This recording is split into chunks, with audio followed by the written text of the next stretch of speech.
would now like to call this Monday, February 11th Open Student Senate meeting to order. Secretary Thompson, please call the roll. Trudy Naya. Here. Patrick Hill. Here. JJ Beck. Here. Catherine Thompson. Here. Jim Fellinger. Here.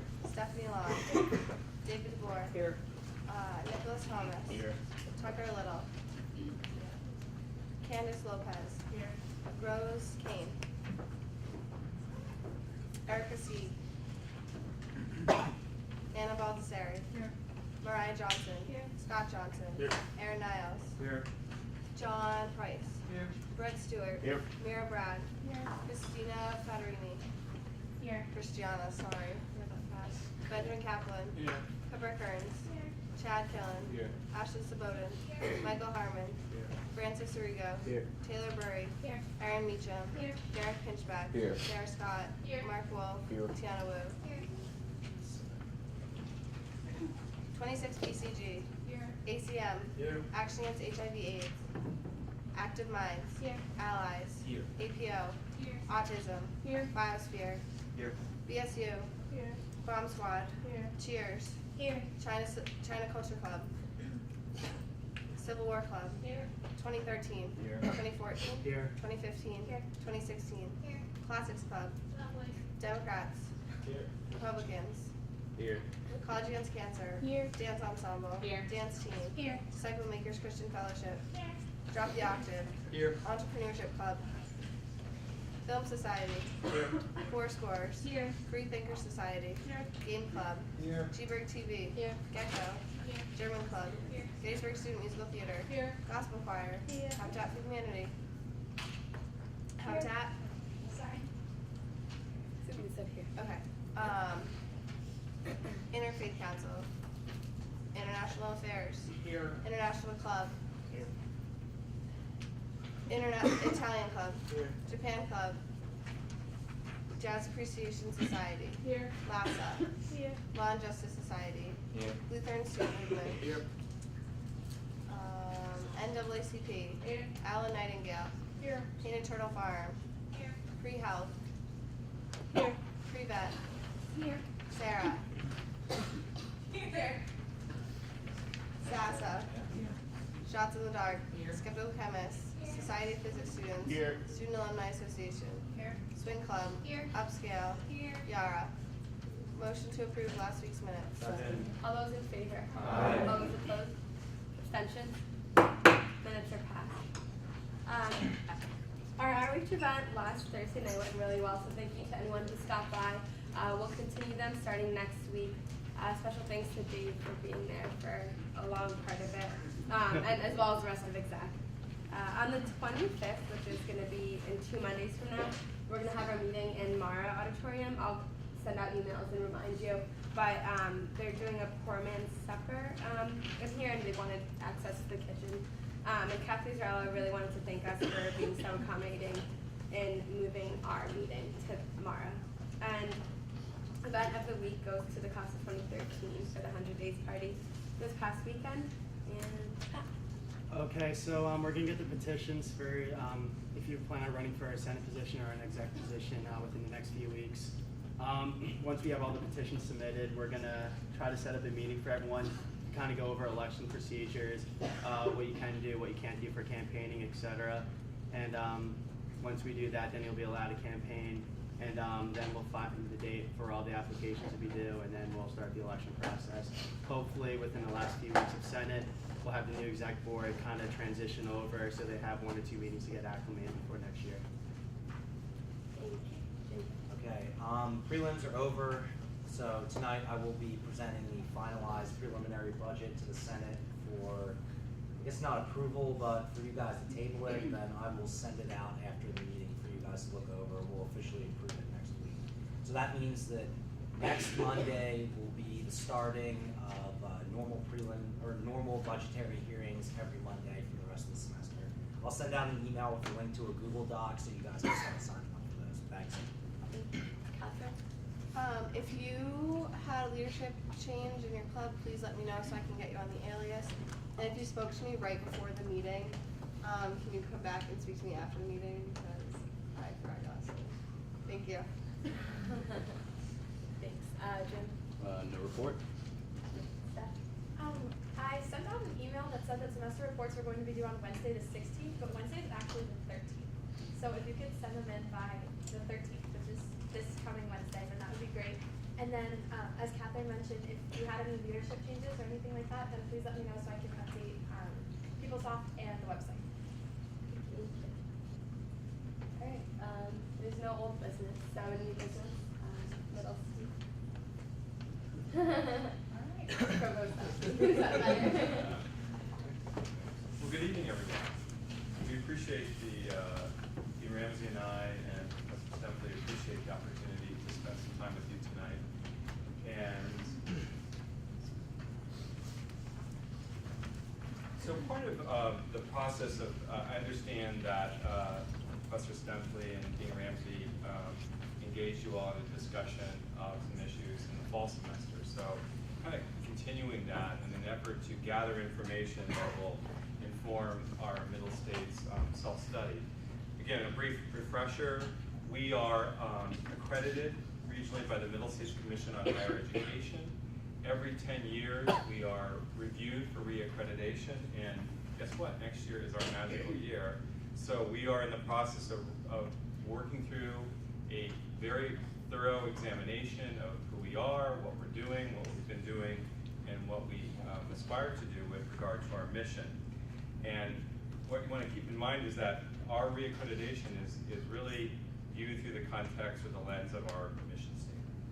So we have to address all of these standards of excellence for reaccreditation in the Middle States. You may have seen these before. There are working groups that include faculty members, administrators, support staff, and students on all of these standards. And some of the, I won't kind of bore you with going through each and every one, but notice that half the standards focus on educational effectiveness and student learning. So this is very much related to the work that we do with you. We are in the middle of our self-study process. It began actually last academic year with the development of a design for our self-study. It's progressed to the self-study itself, where working groups are looking at standards and incorporating some themes, which I'll remind you of those things in a minute. In the fall next year, we will actually learn, we'll have to be visited by the chair of a team, which consists of president, a provost, and other administrators and faculty members from other institutions that will come and evaluate this. And this all culminates in roughly a year from now. The self-study process has kind of declared its intent to focus on all those standards of excellence, a comprehensive review, but we're drawing attention to what we consider to be some important themes.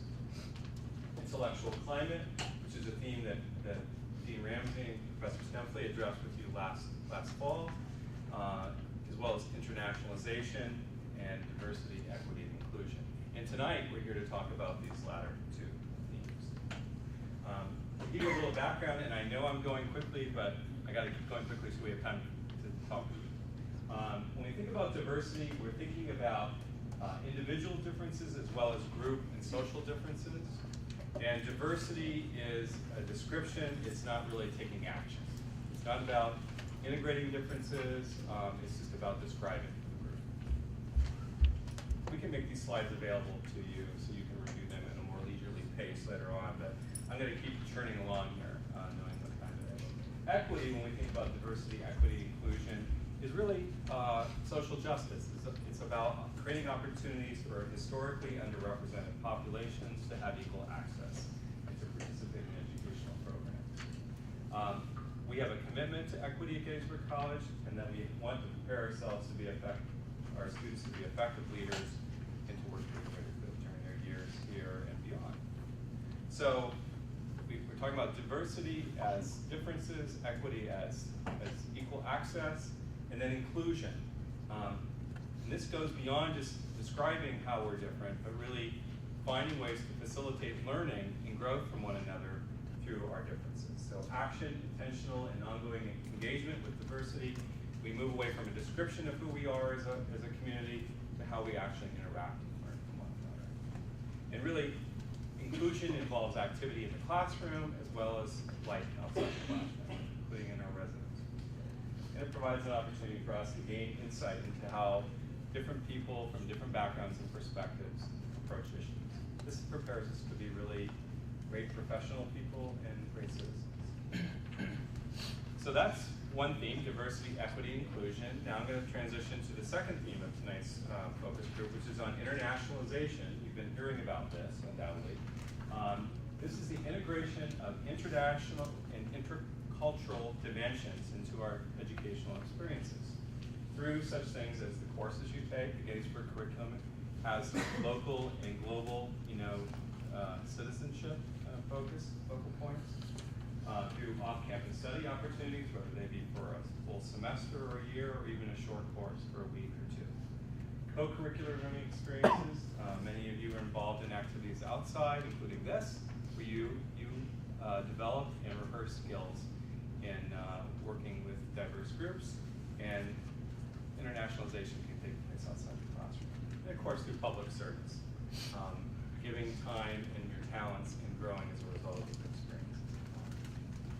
So, a little bit of data to give you a sense, and again, I apologize, this is going to be hard to see, but I'll make these slides available to you so you can read the numbers later. But this is a slide that shows the percent of domestic students of color and non-resident alien international students as a percentage of all students. And you can't see this so well, but in 2005, this number was 8%, and I'm going to go year by year, 9%, 9%, 2008, 11%, 11%, 12, and fall of 11 is 12. So very small but positive gains. This is some data for first-year students based on, these are institutional surveys we do each year that are part of a national, we compare ourselves to our peers and other schools that we'd like to think of as our peers. So this is data from our first-year students. The first row here of this table says the frequency with which students in the first year have serious conversation with students of different religious beliefs, political opinion, or personal values. And this is the class of 2005, 2008, 2011 in the first year. Okay. What we're finding when you see no difference, no difference, no difference, that means relative to our peer institutions, students at our peer institutions, we're not that much different. So we're comparable.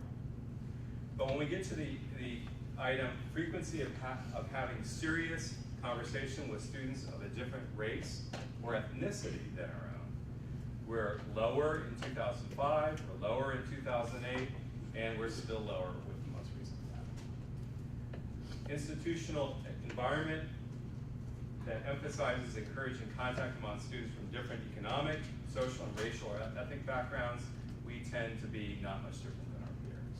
Now, that doesn't mean we're good or bad. We could be the same as our peers and still not be where we want to be. But clearly, what I take away from this data is that we need to work on the first side, engaging people who have a different race or ethnicity.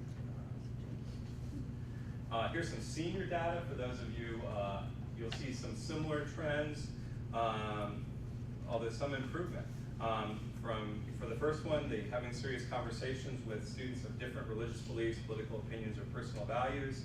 In 2005, our seniors were lower. That is, they responded, but we don't do as well as our peers, to no difference, Now, it would be nice if we were Gettysburg higher, that is, we were doing better than our peers, but we've made some improvements.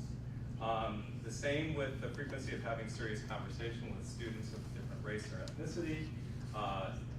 Lower, lower, lower, and then we get no difference. We're moving upwards with that one. And then finally, on institutional environment emphases, we're kind of stuck at the lower level. So the takeaway here is that we've got some work to do, okay? I'm going to kind of move along here. There's another some data from seniors, head senior survey, understanding people of other racial and ethnic backgrounds compared with our selected peers. We're lower than average in 2005, 2008. Now we're even with our peers. So we have some things we need to do in this area. This is not probably a big surprise to you, but we need to work together as a community to do that. So what I'm going to do is turn things over to Dean Ramsey, who's going to lead the we're going to have two parts to our discussion tonight. One is focusing on diversity, equity, and inclusion. We'll spend about half of our remaining time on that. I'm doing pretty well on time, Dean Ramsey. Better than I thought. And then we'll switch over and talk about internationalization. So we appreciate your giving us time to engage us. We really want to learn from you as we prepare our self-study. Thanks, Chris. So, this is the participation part of the evening, and so we really do want to hear from you about your thoughts about what we're talking about. Really, first, as Chris said, we're going to talk about diversity, equity, and inclusion as our first focus, and then move to internationalization as the second focus. So as we think about, and I think really the focus for our conversation needs to be on inclusion. Okay, so the activity, the efforts that you as students make to, as Chris was suggesting, have serious conversations with students of other races, religions, socioeconomic groups. The efforts that you make to intentionally go to take classes that touch on those areas. The efforts that you as students take to, let's say, go to a lecture or a film or a discussion that focuses on those issues. Your race would be a good example. In gender would be a good example. The efforts that, say, sororities or fraternities might make to sponsor some of those kinds of discussions. So really, more of the kinds of efforts that are coming from you all. We kind of know what the college is doing or trying to do to enhance our performance in some of these areas. But the first question really relates to, if we're saying this is an important value of the college. So the first question we're putting out to you is, how effectively are we communicating that value to you? So and you have these questions on your you should all have a survey. You all have a copy of the survey? Okay. So what we'd like you to do is, as you're sitting here and as we're discussing this, if you have thoughts, write them down on the survey. Your own responses, your own thoughts, because we want to really hear from everybody, not just, in a discussion like this, it's impossible to hear from every single individual, but by collecting the surveys, we will be able to hear from all of you, okay? So John Regenton is going to stand at the door, and he's not going to let anybody leave until he's in the survey. Okay, so just by show of hands, so if we ask this first question, how would you rate the effectiveness of the college in communicating these values to students? So by show of hands, how many of you would say that the college is very effective in communicating these values to students? Okay, how many of you would say somewhat effective? All right, gives me a good sense. How many would say somewhat ineffective or very ineffective? Okay, all right, that's really helpful. And again, I want, we do want you to fill out that question. So when you think about,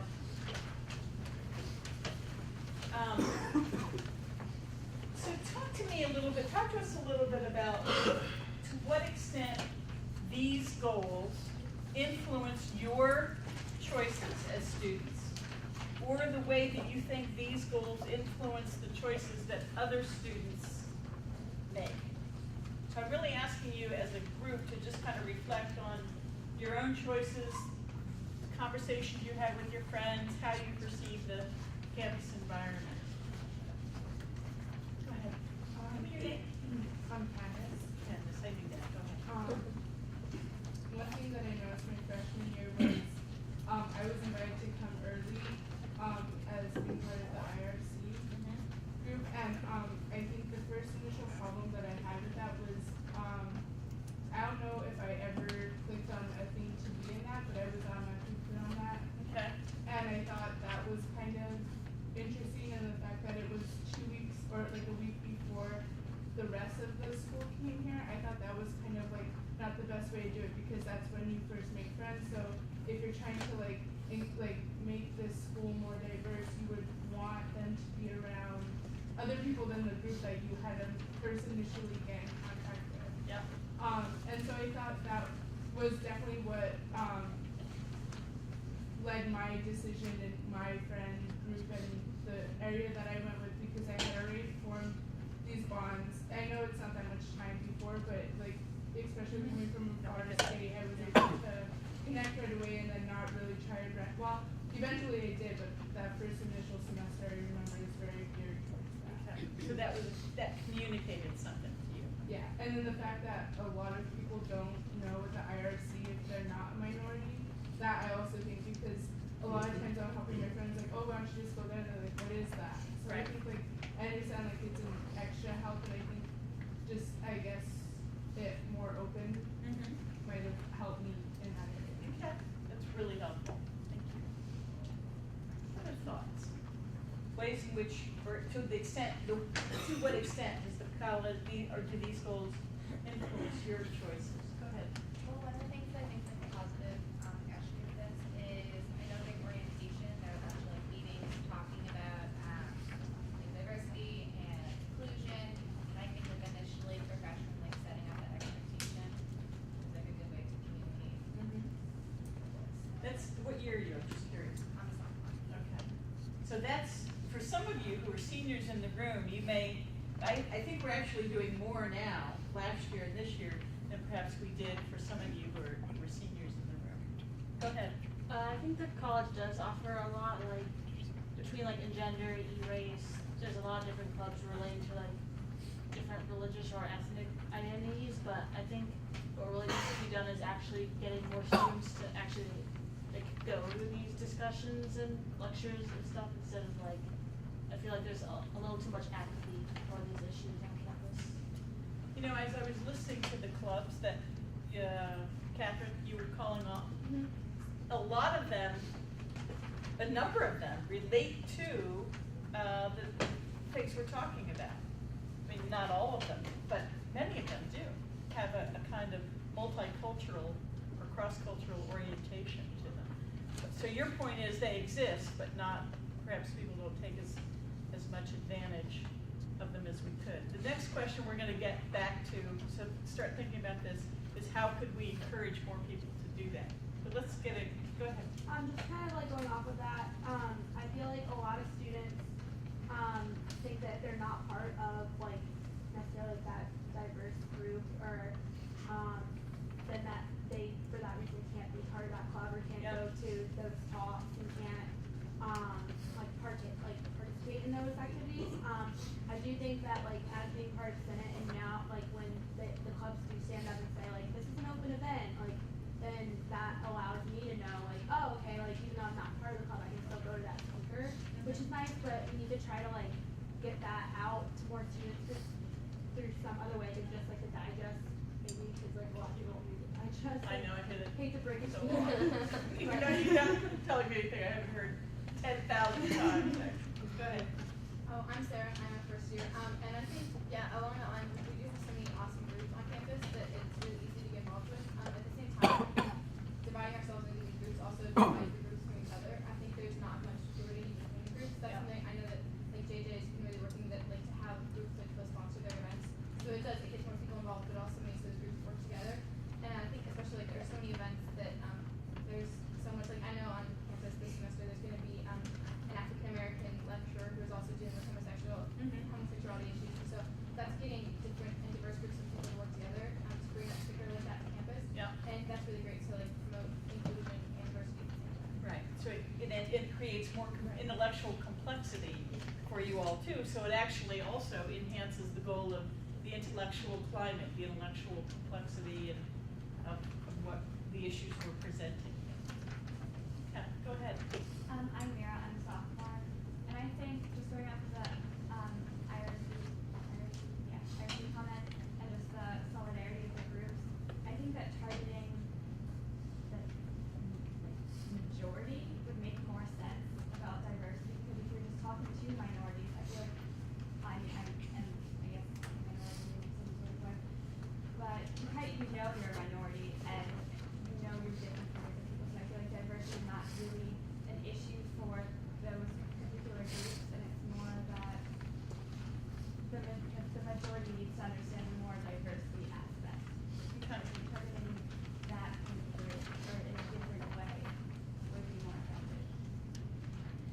rest of you, people have any response to what you said? Mira? No, Mira. What Mira just said? Were you all able to hear what she said?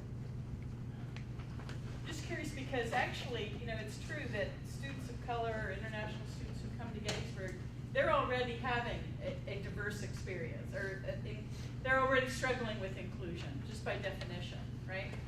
But it's the majority students who can kind of coast along, who can decide whether to engage in activities that challenge them and these kinds of conversations the provost was alluding to earlier, or not. They can choose to not do that. But one of the things I think we need to communicate to students is that by making the choice not to do that, you're actually, I think you're really losing out on a great opportunity at Gettysburg, but even more importantly, you're limiting that this is a skill that people need when they go to work. The ability to work in diverse teams is something that employers are really stressing and really looking for. So if you can, as a student, as a young alum, if you can say, yes, I've done that, I've been very intentional about doing that, I know how to communicate across different ethnic, religious, racial, socioeconomic lines, that's a real plus for you as a potential hire. If you say, actually, no, I have no idea how to do that, that's, I think, a significant disadvantage, and the data of employment shows that. So I wonder if the college, is that a useful perspective for you to have as you think about why you should engage in these kinds of activities? Not just for the good. A lot of things are nice to do and important to do and good to do, but sometimes we need something that speaks to our self-interest. So does that make a difference in the way you think about it? I see a couple of heads nodding. So a couple frowns, not sure. Okay. So what could the college do to encourage more of these kinds of activities on your part? What kinds of things can you do? Pat, and I'm a junior. I just get a little hesitant when an institution places certain people in the groups and focuses on the differences rather than focusing on the similarities.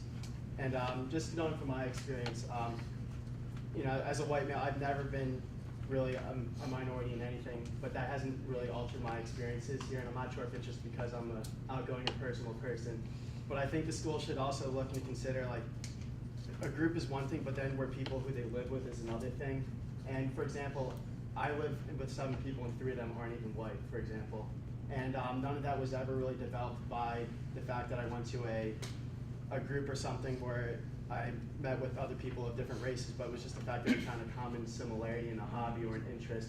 And I think the school should be pursuing, or maybe it is, I'm not sure, but just an active pursuit in finding common similarities amongst people, not, aside from race or gender or any sort of minority group, but rather if you like to run or if you like to play guitar, I think that can be more of a unifying experience than sort of, I guess, forced sort of coercion or groups. And I think that that's really a strong thing, because if someone's sort of forced to go to something that they think will help them somehow be able to connect with other people of a different minority group, I think it makes them more cognizant of the fact that someone is of a different minority group rather than looking at the similarities. Yeah, it's a really interesting perspective, and I appreciate you saying that. So you're really talking about, like, that when you have something in common, right, you can help transcend those differences. I think, yeah, it's a great idea. On one hand, you want to embrace diversity, but then on the other hand, you want to recognize similarities. You want to recognize everyone as a human that goes to Gettysburg College, and it's at what point do you embrace your differences, but also unifying your similarities? So, ideally, it might be a kind of both and thing, right? Not an either or kind of thing. And so that's why it's a really valuable. So I think maybe if there's a study on, I think like a study on who just people simply live with. Yeah. Just going to a quarry building and surveying who people are living with is another way of sort of analyzing how the school is working towards equity and inclusion. But you have to say, but the data that we do have in the survey would suggest that, as the provost said, perhaps our students are not doing having those informal conversations, having those living arrangements, perhaps as much as some other schools Chad?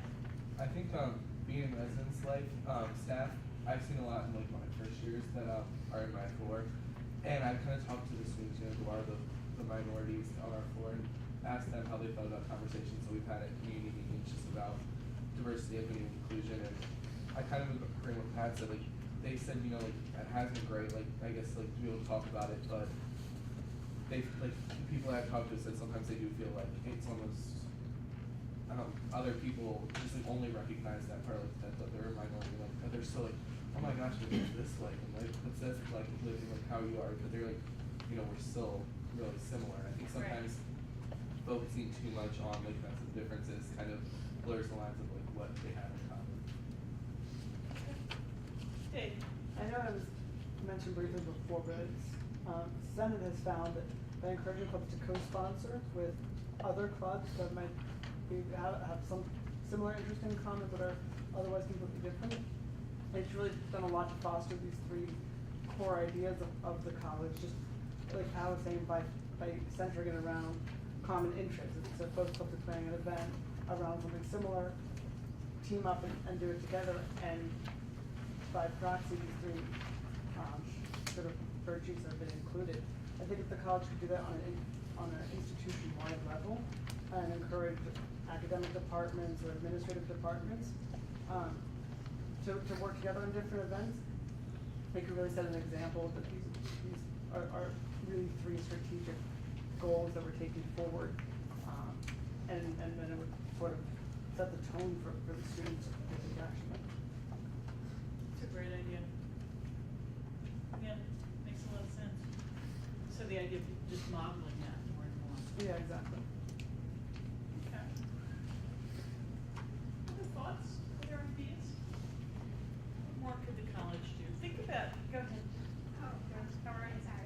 I just wanted to get an idea of how, like, it should be expanded, thing and not a one.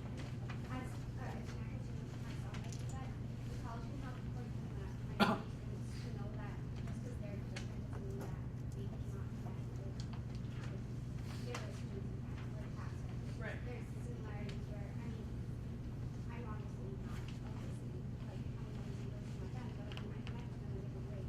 And that, I think, like, the college can help, you know, let these minority students know that just because you're ethnically, or you're a minority doesn't mean that you can't connect with students in another way. Does that make sense? Yeah. I heard a mentor, a person that I used to hang out with once said to me, he said there are three things that are always true. One is that everyone is an individual, a totally unique individual.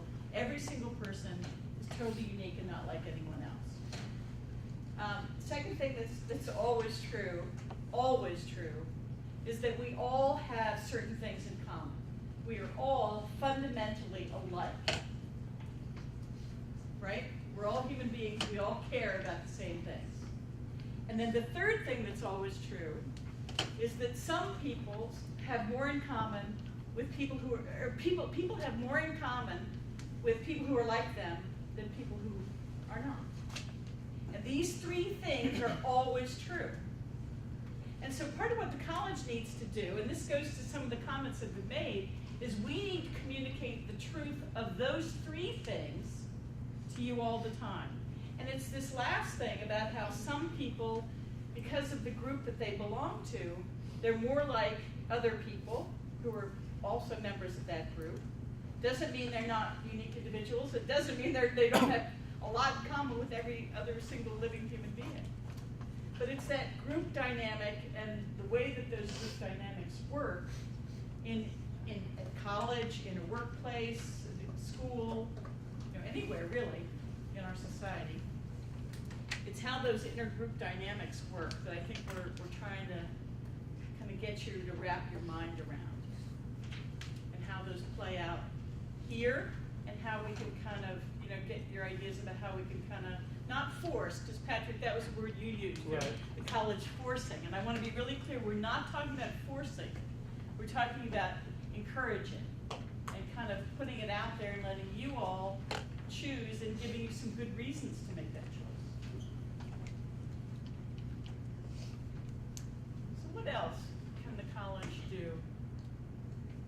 I think an important step is sort of, examining the lens through which we view diversity.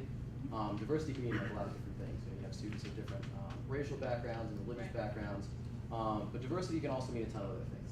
With the kind of things you're interested in high school, are you an athlete or not? Things like that. So I think when we're looking at diversity, it's sort of important for us to examine, what we're viewing as diversity and sort of maybe appreciating a little more of the diversity that we have here on campus rather than sort of looking at, the majority of students here are a certain race. Well, the majority of students here are also involved in a ton of different things. Right. So I think that's sort of, just one way of looking at diversity, going forward. Okay. And you think, so what you're saying is too, that would help sort of communicate better to students, you think, because that's the lens you're using. Yeah, exactly. Yeah. I think that, I think it makes it a lot easier, for students to sort of grasp the concept of diversity when they start seeing it, as things rather than just, skin color, Right. or the more generic, things like that. Yeah. Okay. So you're talking about encouragement rather than being forced. I took a course last semester where we were required to go to 3 different either you a certain gender speakers, and I know that I've never heard about them before the class. So maybe just like advertising that those sort of things are available, and then in the option that we were given, I was able to look at list and list of a bunch of different people who were around campus that I wouldn't otherwise know were here. So I thought that was a good way to go about it as well. So really, some of this has to do with communication, right? Marketing in a way, is making sure people know that these events are open, or these clubs and organizations are open, which was a point that was made earlier, that it's, you can just go and it's not, you don't have to join, you don't have to, because you felt comfortable just showing up. Yeah, maybe we can encourage it with something. I know that we have 4-hour stuff that started more recently, so maybe I know that the professor for this course, he did a lot of like you could do this or you could go to one of these gender things. So that encourage people to know in a way that wasn't forcing them to go to one specific thing. Okay. Go ahead. I think the fact that we go to like a liberal arts school is helping us to like broaden our view of like diversity and all that because I know just in comparison to my sister because I have these like Gettysburg requirements where I have to like fulfill certain things like I have to take like women's gender studies so that I could like graduate as one of the choices and by doing that I met and had to attend many different functions that I wouldn't have gone to otherwise and I like talked to my sister about that and she was like, well, that's like she thought it was really cool that I was being told to go to these different things and become more aware of like different forms of like diversity, like Jim was saying. Yeah. So it's a combination on the academic side. Faculty can say you have to do this, right? It's a requirement for your course or something I want you to do, and they engage you in reflecting about that usually in the class. On the co-curricular side, you have the choice, and so it's a little bit of both, right? It's a little bit of requiring and also encouraging. Let me turn it over to back over to the provost, just to ask, kind of engage the same set of issues and questions about internationalization and how the college can be more effective in that regard as well. But thank you, those are really good suggestions, I really appreciate it, thanks. Okay, we're going to switch gears to internationalization, and we'll start with this introductory question. How would you rate the effectiveness of the college in communicating this value to students? That is the value that the college places a high value on internationalization. How many people would say it's very effective in doing this? Not so much, okay. Thank you. Somewhat effective. Okay. Somewhat ineffective. And very ineffective. All right, the distribution spread. So let's focus on how effectively. Let's go on to the question: to what extent does the goal of internationalization influence your choices in co-curricular activities? If you could, would like to respond to this. Yes. Can I just maybe ask you to define what the college definition of internationalization is? Sure. Internationalization. Let's go back to the. Integration of international and intercultural dimensions into to a Gettysburg education through those areas. And right now, we're kind of focusing on the co-curricular activities. So integration of international and intercultural dimensions. I'm sorry, Jill? And public service. And public service.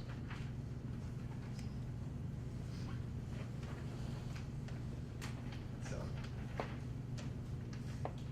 Yes. I know for our language requirements here at Gettysburg, most languages, my friends are taking multiple ones, have activity points that you have to fill. Okay.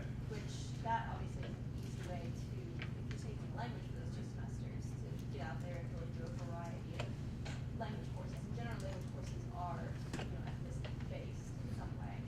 So that's a good way to do it. But I think it's something the college could help if those kind of activities are then broadened out to the entire college community to take part in.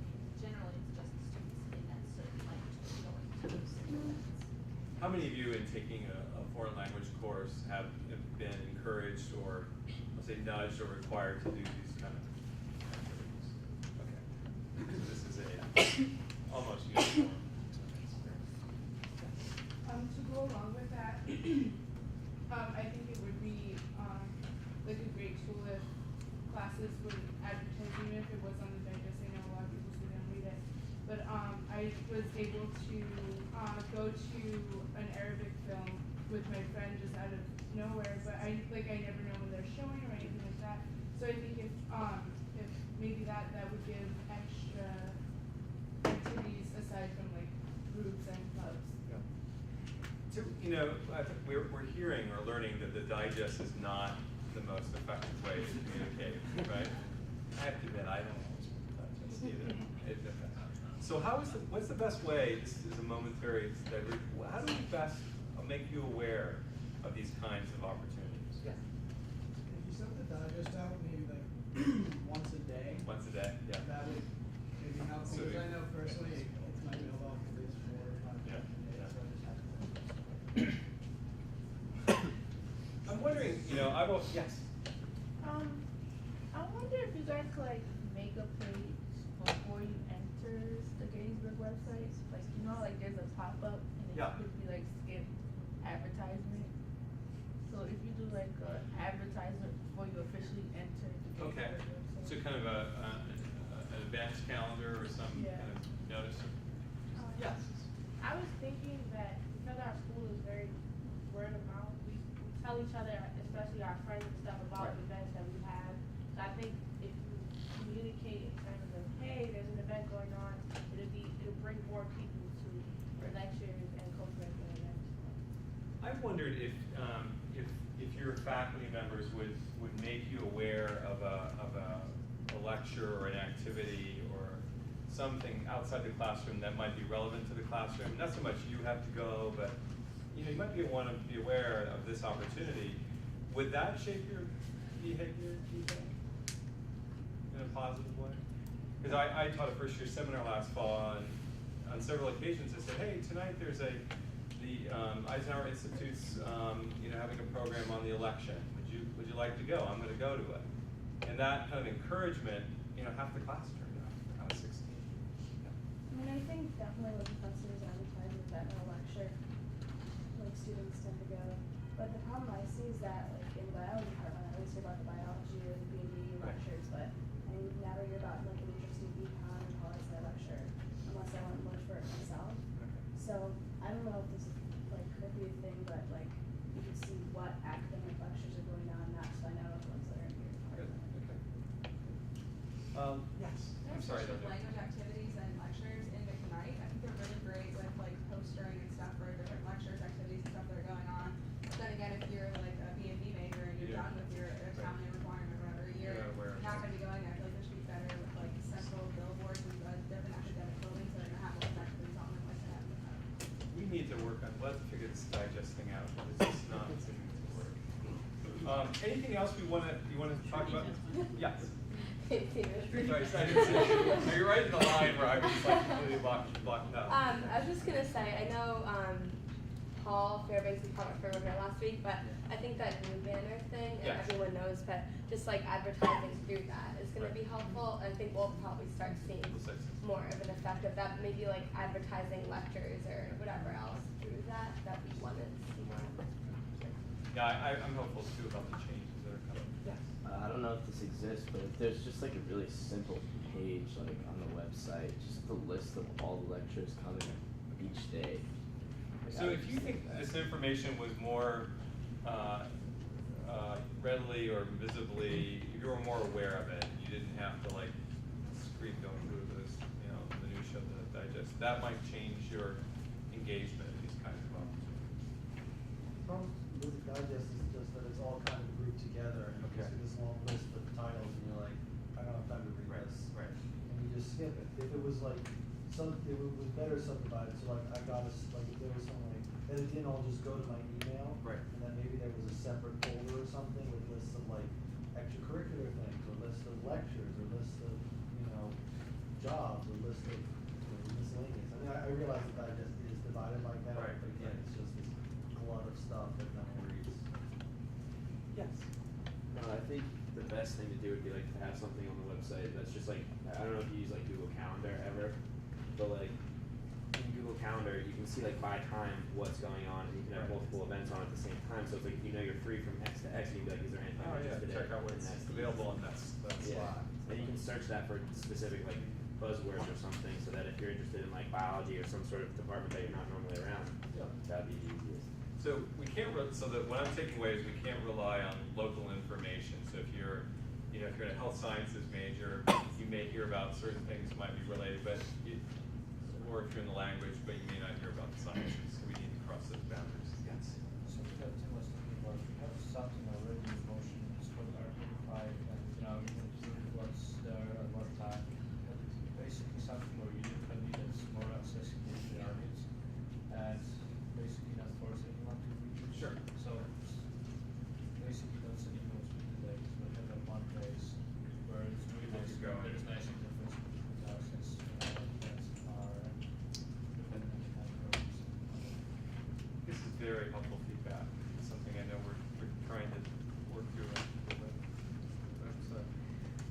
So what else can we say about what more the college can do to encourage these kinds of activities for students? Obviously, making you aware of them in an easily digestible form. What else? How else can we encourage you? I think they're kind of they're well supported right now, I think, and obviously schools probably not so much more, but I think as far as clubs go and speakers go, I think we're doing a pretty good job on that. It's just that people either don't know or just don't show up, which is a separate problem. I wonder sometimes, and we'll get to, I wonder if we have too many things on some evenings, so we have this like, all these wonderful programs, you're like, well, what do I do? And then the next night when maybe you are free, there's nothing. Right? So it's this coordination problem. Does anyone see evidence of that? Yes. What I've noticed, and I'm a junior now, but when I was a freshman, I went to the club, like, party or whatever it was, out on Stein Lake, and I was just signing up for clubs as I was going. And now I'm a junior, and I'm only involved in one of those clubs because I literally don't have the time. And I think time is a factor in this because not many people may have a whole lot of time to devote to clubs and organizations, or as much time as they would like. Okay, that's good to know. That you might have all these wonderful opportunities, but you just don't have that much time to be here. Right. And that's time related to either Studying or a job or job, yeah. Yes. I kind of have two things.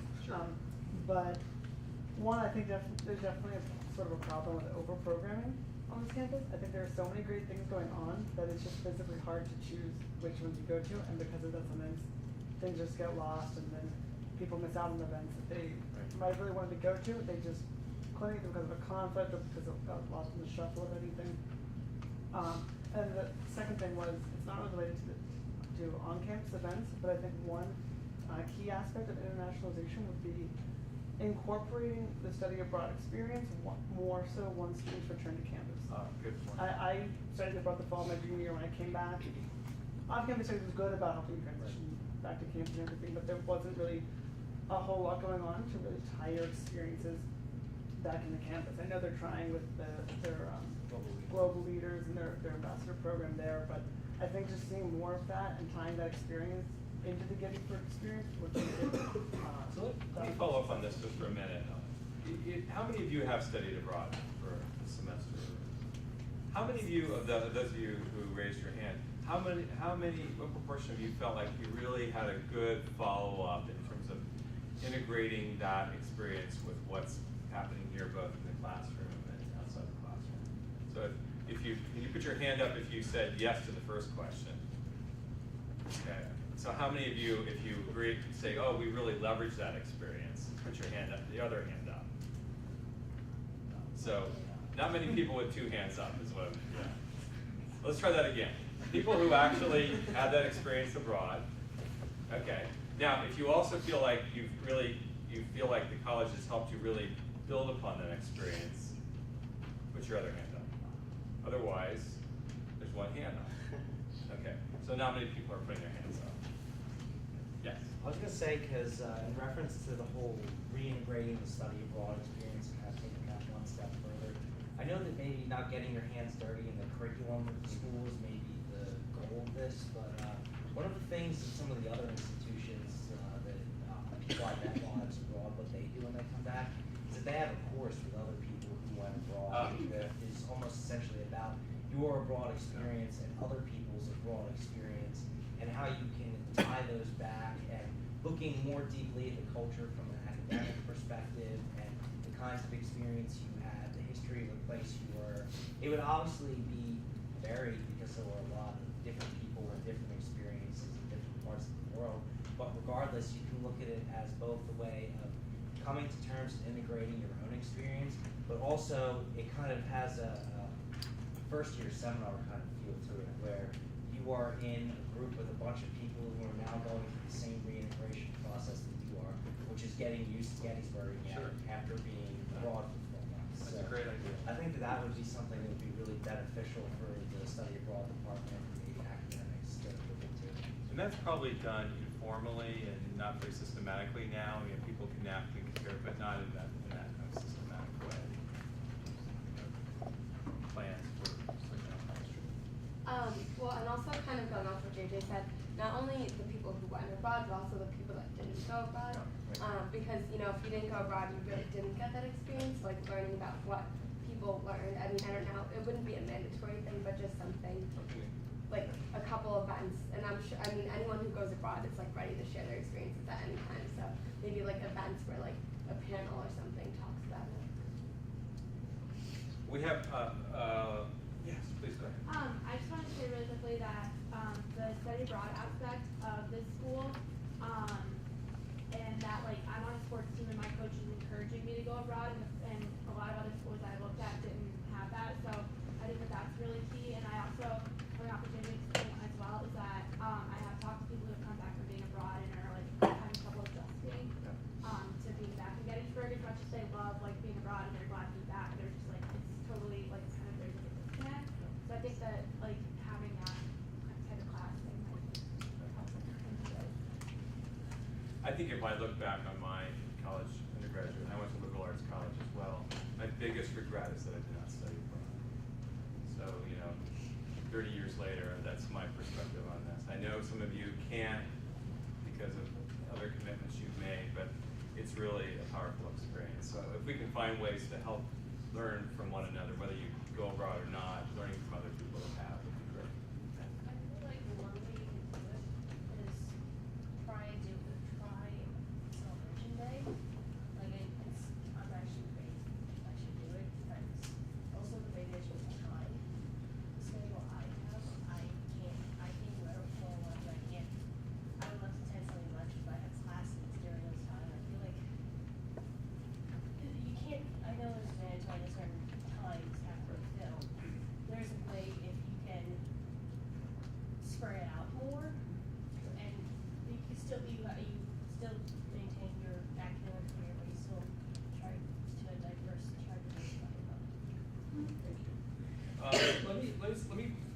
last question, maybe you can, I'm just worried about the clock, because I'm trying to make sure you all get out on time. How do you, Senate, clubs and organizations incorporate these goals into your support for student activities? Are international activities aimed at promoting and advancing this value and goal of internationalization? Is this something that you affirm through the support, the criteria? I think Senate's been really good at supporting clubs that are kind of culturally or based in general. I mean, we obviously have a big variety of clubs that are kind of based on different countries and languages or what have you. So in that way, I think Senate does a great job. Any other questions?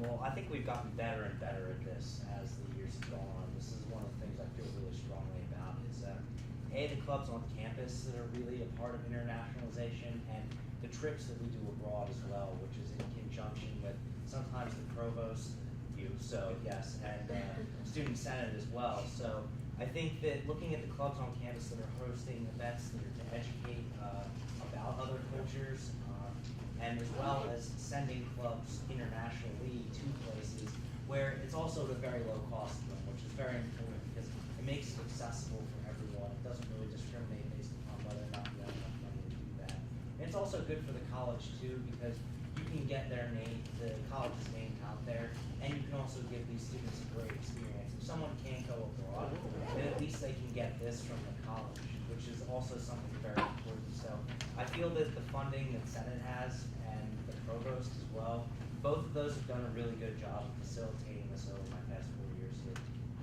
From my perspective, I think we can do more, and we're seeking opportunities through the emerging, comprehensive campaign to create more opportunities, particularly for people who can't study abroad due to financial reasons. In terms of organizations, I think more organizations on campus can kind of go the approach that Grab has done. They have all kinds of really neat international trips. And I went on a trip last year to Ireland to hike, and that was something that was really neat because it's not something that you necessarily afford your whole grade the whole semester if you study abroad and have you traveling. But just the idea of like you were just saying of integrating abroad experiences kind of to a smaller scale with lots of different opportunities. That's great. So there's different ways of doing this. Right. I'm just curious, how many of you have ever gone on a Center for Public Service trip? Some of you have. Okay. And do you know that they also provide financial support for students who can't afford to go? Well, on behalf of my colleagues, thank you for your input and your candor. We obviously have work to do in these areas, but it's nice to hear that we are making some progress, and I thank you for the contributions you make on these goals.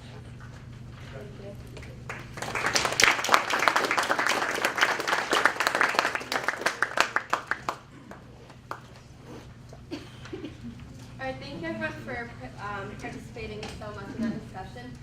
JJ is going to just present the budget as soon as we get to that. We're not going to discuss it too much, just kind of, you guys.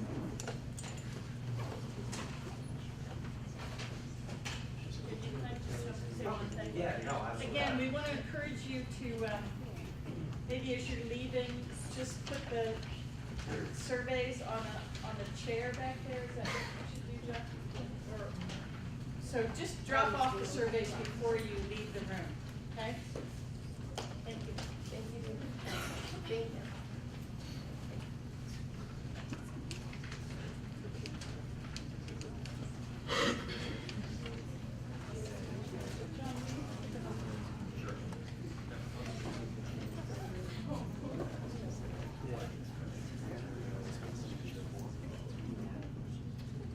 Okay, so what we have up here right now is the fruit of my labors over the past 3 weeks.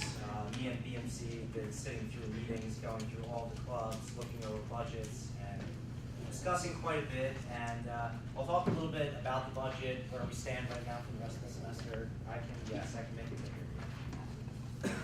bigger. We'll sacrifice a little bit of, I can scroll down if anybody needs to, but so we started at the beginning of the semester with a whopping $70,283. which is unprecedented for the spring. I don't think we've ever had a surplus of money quite that high. So as compared to last semester, we were attempting to fund more events and fund them more heavily, so it would be, my goal is to try and show this $25,000 that we received last semester will be put to use to some degree.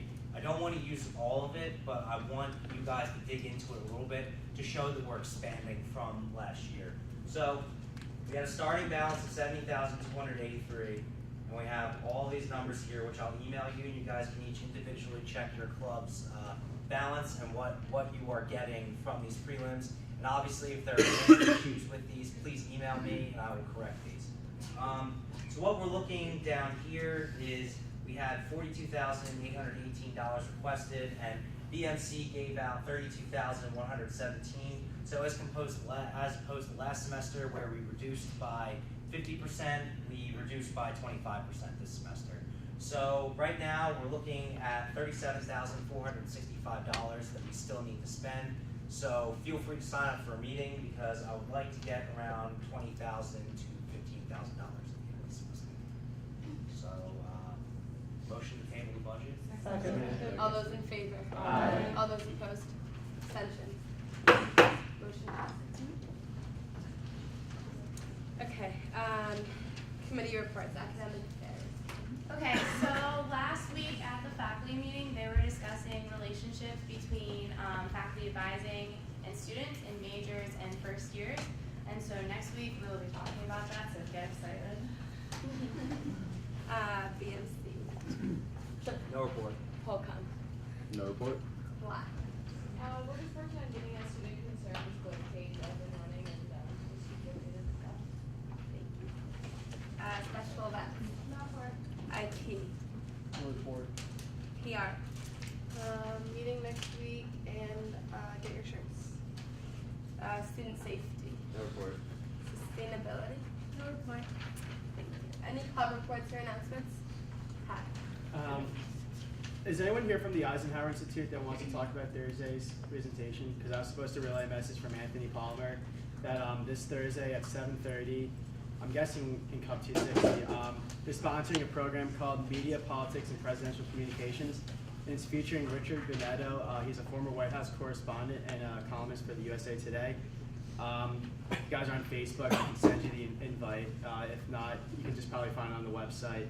And then again, it's at 7:30, and he's really talking it up, so it looks like it's going to be a good one. I'll probably go. That's an incentive. Logan, and then. Yes, Friday, Samantha will be hosting the second annual Lincoln celebration to honor President Lincoln's birthday, which is actually tomorrow. So it's going to be fun. There's going to be food, holiday games, and welcomes around December. Thank you. Game Club is holding a Hall of Brawl tournament this Friday.